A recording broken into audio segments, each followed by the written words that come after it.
காலை சிற்றுண்டி, மதியம் லஞ்ச். உண்மையிலே பார்த்தா காலையில் சிற்றுண்டி சாப்பிட்டோங்க. காலையில் ஒரு 8 மணிக்கு ஒரு 4 தோசை சாப்பிட்டுட்டா மதியம் 2 மணிக்கு நல்லா பசிக்குங்க. எப்போ திரவ உணவாக எடுத்துக்கணும், நல்லா புரிஞ்சுக்குங்க. உதாரணத்துக்கு எப்படி பார்த்தீங்கன்னா, அந்த நேரத்தில் போய் கஞ்சி சாப்பிடக்கூடாது. மதியம் லஞ்சு பசிக்கிறதே இல்லைங்க. அதனால தான் அந்த உணவு கழிவுகளாக மாறிடுச்சு. அன்பு நண்பர்களே, காலை சிற்றுண்டி, மதியம் லஞ்ச், மதிய உணவு, இந்த 2க்கு நடுவில் நம்ம ஏதாவது சாப்பிட்டு ஆகணும் அப்படிங்கிற கட்டாயத்தில் இருக்கிறோம். உண்மையிலே பார்த்தா காலையில் சிற்றுண்டி சாப்பிட்டோன்னே எதையுமே சாப்பிடாமல் லஞ்சுக்கு போகலாங்க. அந்த காலத்துல எல்லாம் காட்டில் வேலை செய்வாங்கங்க. காலைல போய் அவங்க வாட்டுக்கு வேலை செஞ்சுட்டு இருப்பாங்க. 4 மணிக்கு எந்திரிச்சு போயிடுவாங்க, 5 மணிக்கு எந்திரிச்சு போயிடுவாங்க. அவங்க வாட்டுக்கு வேலை செஞ்சுட்டு இருப்பாங்க. அப்போது ஒரு 10 மணி 11 மணிக்கு தான் அவங்களுக்கு சாப்பாடு கொண்டு போவாங்க. ஒரே தடவை சாப்பிடுவாங்க. அதுக்கப்புறம் அப்போல்லாம் டீ கடை கிடையாது, வடை, பஜ்ஜி, போண்டாலாம் கிடைக்காதுங்க. மறுபடியும் வேலை செஞ்சுக்கிட்டே இருப்பாங்கங்க. அப்புறம் வீட்டுக்கு வந்து நைட்டு ஒரு 6 மணிக்கு சாப்பிடுவாங்க. ஆக்சுவலாக கொஞ்ச நாளுக்கு முன்னால் எல்லாம் இந்த விவசாய பூமியில் நம்ம வேலை செஞ்சுட்டு இருக்கும் பொழுது காலையில் ஒரு 11 மணிக்கு ஒரு உணவு சாப்பிட்டா அதான் அது பிரேக்ஃபாஸ்ட்டும் கிடையாது, லஞ்சும் கிடையாது, பிரிட்ஜ். ஆமாங்க, 2 நடுவில் சாப்பிட்டா அது வேறு பேர். சாப்பிட்டுட்டு டைரெக்டாக டின்னருக்கு வந்துடுவாங்க. டின்னருங்கிறது 6 மணி தான். இப்போ மாதிரி 10 மணிலாம் கிடையாது. ஆக்சுவலாங்க ஒரு உணவுக்கும் இன்னொரு உணவுக்கும் நடுவில் எதையுமே சாப்பிட வேண்டிய அவசியமே இல்லை. உண்மையிலுங்க எதையுமே சாப்பிடாமல் இருந்தால் தான் அந்த பசியே வருங்க. இப்போ காலையில் ஒரு 8 மணிக்கு ஒரு 4 தோசை சாப்பிட்டுட்டா மதியம் 2 மணிக்கு நல்லா பசிக்குங்க. எப்போ நடுவில் எதுவுமே சாப்பிடாமல் இருந்தா. ஆனால் நம்ம என்ன பண்ணுறோம், நடுவில் ஒரு 11 மணிக்கு என்ன பண்ணுறோம், ஒரு போண்டா, உருளைக்கிழங்கு போண்டா, பிரெட்டு பஜ்ஜி, வடை, முட்டை பப்ஸு, இந்த மாதிரி ஏதாவது ஒன்று சாப்பிட்டுட்டு ஒரு காஃபி டீ குடிக்கிறதுனால என்ன ஆகுதுன்னா மதியம் லஞ்சு பசிக்கிறதே இல்லைங்க. அதனால தான் அந்த உணவு கழிவுகளாக மாறுகிறது.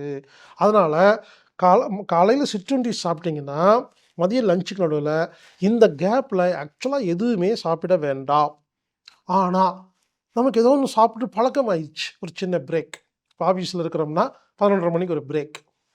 நடுவில் ஒர்க் பண்ணிகிட்டே இருப்போம். ஏதாவது ஒரு என்டர்டைன்மெண்ட். ஆக்சுவலாக இப்போ நம்ம சாப்பிட்றது எதுக்குன்னா என்டர்டைன்மெண்ட் ஆயிடுச்சு. பிஸியாக வேலை செய்கிறோம், அதுலேருந்து வெளியே வரக்கு ஒரு என்டர்டைன்மெண்ட்னா என்னென்னா ஒரு பொழுதுபோக்கு மாதிரி சாப்பிட ஆரம்பிச்சிட்டேங்க. புரிஞ்சுக்குங்க. சிற்றுண்டிக்கும் உணவுக்கும் மதிய உணவுக்கும் நடுவில் ஏதாவது சாப்பிட்றதா இருந்தால் அது ஹெவியாக இருக்கக்கூடாது. நோட் பண்ணிக்கோங்க. நிறையா சாப்பிடக்கூடாது. அப்படி சாப்பிட்றதா இருந்தால் ஏதாவது கொஞ்சமாக திரவ உணவாக எடுத்துக்கணும், நல்லா புரிஞ்சுக்குங்க. உதாரணத்துக்கு எப்படி பார்த்தீங்கன்னா, அந்த நேரத்தில் போய் கஞ்சி சாப்பிடக்கூடாது. ஒரு சத்து மாவு கஞ்சின்னு சொல்லி 4 ஸ்பூன் போட்டு குடிச்சிங்கன்னா அது பசி அடங்கிடும். அப்போது திரவமாக இருக்கணும். அப்போ இந்த இடத்துல நீங்கள் என்ன பண்ணலான்னா புரிஞ்சுக்குங்க, நம்ம உடம்புக்கு ஆரோக்கியத்துக்கு உதவி செய்கிற ஹெவியாக இல்லாத, ரொம்ப கடினமாக இல்லாத, சாப்பிட்ட உடனே போய் வயிற்றில் போய் கலந்து உடனே ஜீரணமாகிற ஒரு எளிமையான உணவாக எடுத்துக்கணும். இந்த இடத்துல நீங்கள் உயிர் சக்தி பானம்னு ஒரு பானம் இருக்குது, அந்த பானம் சாப்பிட்லாங்க. உயிர் சக்தி பானம் அப்படிங்கிறது என்னென்னா நெல்லிக்காய், இஞ்சி, கருவேப்பிலை அப்படின்னு 12 பொருள்களை கொண்டு உருவாக்கப்பட்ட ஒரு அருமையான ஒரு பானம், உயிர் சக்தி பானம். இந்த பானத்தை எப்படி தயாரிக்கிறது, அதில் என்னமெல்லாம் பொருள் இருக்குது, இந்த பானத்தை தயாரித்து சாப்பிட்றதுனால நமக்கு என்ன பெனிஃபிட் அப்படிங்கிறத இந்த வீடியோ மூலமாக நீங்கள் பார்த்து தெரிஞ்சுக்கங்க.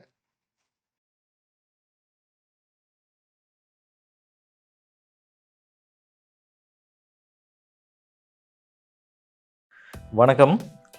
இன்றைக்கி நம்ம பார்க்க போகிற வீடியோ உயிர் சக்தி பானம். இப்போ இந்த உயிர் சக்தி பானத்துக்கான தேவையான பொருட்கள் என்னென்னு நம்ம பார்க்குறோன்னா, கருவேப்பிலை, இஞ்சி, நெல்லிக்காய், ஆம்லா, பெரிய நெல்லிக்காய். இப்போ இந்த 3 தான் நமக்கு ரொம்ப முக்கியமான ஒரு இன்க்ரீடியன்ஸ். அடுத்ததாக வந்து எல்லாமே பொடி. அந்த பொடியெல்லாம் என்னென்னு இப்போ நம்ம பார்க்க போகிறோம். மாசிக்காய், கடுக்காய், இந்துப்பு, மிளகு பொடி, திப்பிலி பொடி, பட்டை பொடி, ஜாதிக்காய் பொடி, மஞ்சள் பொடி, லாஸ்ட்டாக ஆப்பிள் சீடர் வினிகர். கருவேப்பிலையை நல்லா தண்ணி விட்டு அரைங்க. தண்ணி விட்டு ஒரு 100 மில்லியாக அரைச்சி எடுத்துக்கோங்க. அதே மாதிரி இஞ்சியும் தண்ணி விட்டு 100 மில்லி வர மாதிரி எடுத்துக்கோங்க. அடுத்தது பார்க்க போகிறது நெல்லிக்காய். இந்த நெல்லிக்காய் பார்த்தீங்கன்னா நல்லா அரைங்க. அந்த ஒரு சில இடத்துல கொஞ்சம் திப்பி திப்பியாக கெட்டியாக அந்த மாதிரிலாம் இருக்கும். நம்ம தேங்காய் துருவுனா எப்படி இருக்கும் அந்த அளவுக்கு வர அளவுக்கு அரைங்க. அரைச்சி எடுத்து வச்சுக்கோங்க. அடுத்ததாக வந்து 3 முக்கியமான பொருட்களை பார்த்தோம் இல்லைங்களா, அது பார்த்தீங்கன்னா இந்த கருவேப்பிலையை நல்லா தண்ணி விட்டு அரைச்சி ஜூஸாக எடுத்து வச்சுருக்கோம் வடிகட்டி. அடுத்தது இஞ்சி பார்த்தோம், இஞ்சி வந்து வடிகட்டி ஜூஸாக எடுத்து வச்சுருக்கோம். நெல்லிக்காய் பார்த்தீங்கன்னா நல்லா அரைச்சி மட்டும்தான் வச்சுருக்கோம். ஏன்னா நெல்லிக்காய் வந்து தோலில் நிறைய சத்து இருக்குது, அதனால் அதை அப்படியே அரைச்சி மட்டும்தான் நம்ம வச்சுருக்கோம். உள்ளே இருக்கிற சீடு எடுத்துகிட்டு நம்ம எல்லாத்தையும் அரைச்சி வச்சுருக்கோம். இப்போ நம்ம அடுப்பு பற்ற வச்சுக்கலாம். அடுத்தது பாத்திரம் வச்சுக்கலாம். கொஞ்சம் ஹீட் ஆகட்டும். இப்போ சட்டி ஹீட் ஆகிடுச்சு. இப்போ வந்து நம்ம அரைச்சி வச்ச நெல்லிக்காயை உள்ளே ஊற்றலாம்.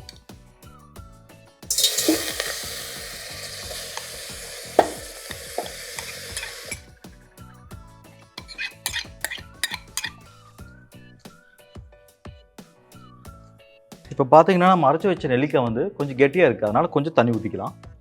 நல்லா ஒரு 10 நிமிஷம் கொதிக்க வச்சிடலாம். நீங்கள் வந்து இந்த மாதிரி கிண்டாமே இருந்தீங்கன்னா இது வந்து ரொம்ப கெட்டியாக இருக்கிறதுக்காக அந்த தோலெல்லாம் கொஞ்சம் உள்ளே போய் அடி பிடிக்கிறதுக்கு வாய்ப்பு இருக்குது. அதனால் கொஞ்சம் கிளறிட்டே இருக்கலாம் கொதிக்கிற வரைக்கும். ஒரு முக்கியமான விஷயம், இந்த நெல்லி ஜூஸ் கொதிக்கும் போது பார்த்தீங்கன்னா ஸ்லிம்லேயே வச்சுக்கோங்க, ஹை ஃப்ளேம் வேண்டாம். இப்போ இந்த நெல்லி ஜூஸ் நல்லா கொதிச்சிருச்சு. அடுத்தது பார்த்தீங்கன்னா கருவேப்பிலை ஜூஸு 100 மில்லி கரெக்டாக எடுத்து ஊற்றிக்கலாம்.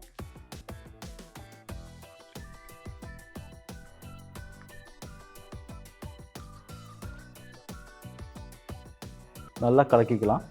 இப்போ இந்த கருவேப்பிலை சாறை நல்லா இன்னொரு 10 நிமிஷம் நல்லா கொதிக்க வைக்கலாம். இப்போது இந்த நெல்லிக்காய் சாறும் கருவேப்பிலை சாறும் ஒன்றா சேர்ந்து எல்லாம் மிக்ஸ் பண்ணி கொதிச்சிட்ருக்கு.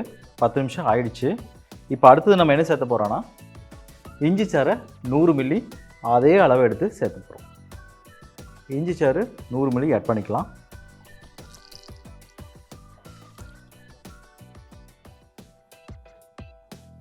இப்போ இது 10 நிமிஷம் கொதிக்கட்டும். இப்போ இது நல்லா இந்த 3 சேர்ந்து நல்லா கொதிச்சிட்ருக்கு.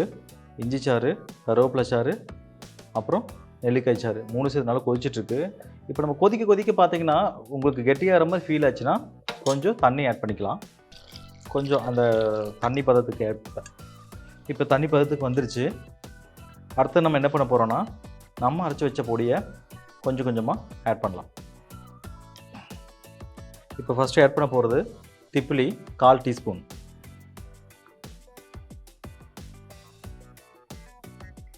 அடுத்தது கடுக்காய் 1/4 டீஸ்பூன்.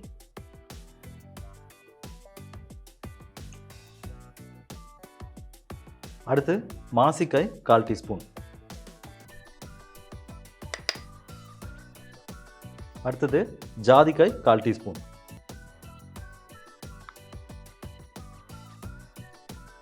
பட்டை பொடி 1/4 டீஸ்பூன்.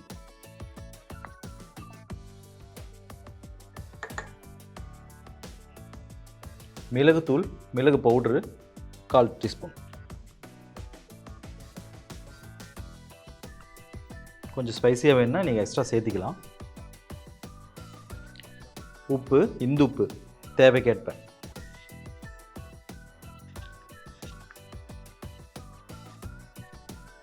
அடுத்தது மஞ்சள் பொடி.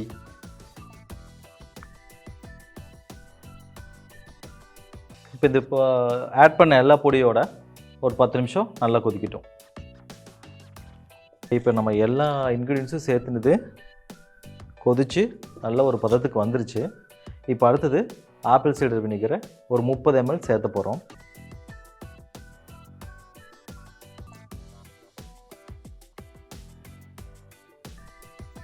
இப்போ இது வந்து ஒரு நல்ல பதத்துக்கு வந்துருச்சு.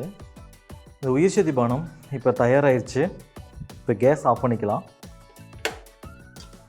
இப்போ அந்த உயிர் சக்தி பானத்தை வந்து நம்ம வந்து இப்படியே நம்ம வந்து குடிக்க முடியாது.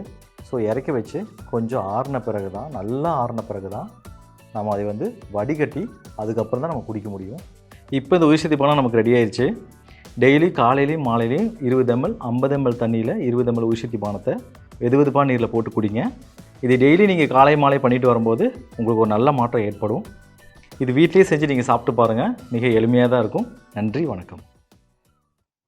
நண்பர்களே, உயிர் சக்தி பானம் கொஞ்சமாக சாப்பிட்டீங்கன்னா டீ காஃபிக்கு பொதுவாக இது அருமையான ஒரு ட்ரிங்காக இருக்கும். மீண்டும் சொல்கிறேன், காலை சிற்றுண்டி, மதியம் லஞ்ச். நடுவில் ஹெவியாக சாப்பிடக்கூடாது. குறிப்பாக வடை போண்டா பஜ்ஜி சாப்பிடக்கூடாது. இதெல்லாம் சாப்பிட்டிங்கனாவே மதிய சாப்பாடு உங்களுக்கு ஜீரணமே ஆகாது. முதல்ல பசியே எடுக்காது. எனவே ட்ரிங்க் குடிக்கணும். அதாவது ஒரு பானமாக தான் குடிக்கணும். உயிர் சக்தி பானம் இந்த இடத்துல சரியான ஒரு உணவாக இருக்கும். அப்போ அதை சாப்பிடும் பொழுது நம்ம உடம்புக்கும் உயிர் சக்தி கிடைச்ச மாதிரி ஆச்சு, சீக்கிரமாக ஜீரணமான மாதிரி ஆச்சு. இது லஞ்சுக்கு பாதிக்காது. மதிய உணவப்போ நல்லா பசிக்கும். சரிங்களா? அதனால் இந்த 11:30 மணி அந்த கேப்பில் உயிர் சக்தி பானம் கொஞ்சமாக எடுத்துக்கங்க.